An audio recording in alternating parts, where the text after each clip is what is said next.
नमस्कार। आज देशोन्नतीच्या बातमीपत्रामध्ये मी स्वप्नील दुधारे आपलं स्वागत करतोय। सर्व प्रेक्षकांना होळी आणि धुलीवंदनाच्या हार्दिक शुभेच्छा। बातमी येत आहे नाशिकवरून। केंद्र सरकारने कांद्यावरील लावलेली निर्यात बंदी पुन्हा अनिश्चित काळासाठी वाढवली आहे। याबाबतची अधिसूचना शुक्रवारी रात्री उशिरा केंद्र सरकारतर्फे प्रसिद्ध करण्यात आली आहे।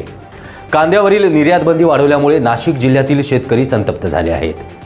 केंद्र सरकारने कांद्याचे भाव वाढू लागल्यामुळे देशातील कांदा हा देशाबाहेर जाऊन देशातील जनतेला मोठ्या भावाने कांदा खरेदी करून महागाईची झळ बसू नये यासाठी 7 डिसेंबर 2023 रोजी ते 31 मार्च 2024 पर्यंत कांद्यावरील निर्यात बंदी लागू केली होती।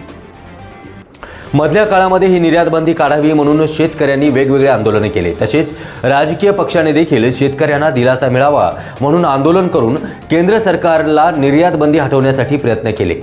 परंतु केंद्र सरकारने कांद्यावरील निर्यात बंदी न काढल्यामुळे जो कांदा 2200 रुपये प्रति क्विंटलच्या घरामध्ये पोहोचला होता तो कांदा 1500-1600 रुपये प्रति क्विंटल पर्यंत आला आहे। मधल्या काळात तर हा कांदा अजूनच खाली घसरला असून त्यांच्या भावामध्ये कुठलीही सुधारणा होत नाही।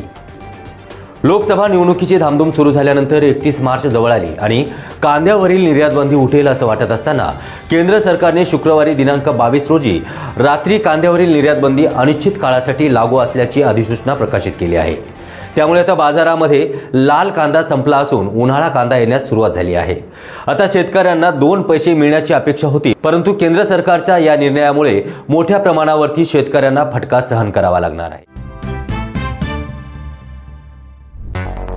मुंबई, पुणे, नागपूर, मराठवाडा असो का विदर्भ, राजकीय, सामाजिक, शैक्षणिक क्षेत्र असो का क्रीडा, सर्वच घडामोडीचे विश्लेषण पाहायला विसरू नका। फक्त देशोन्नती न्यूजवर।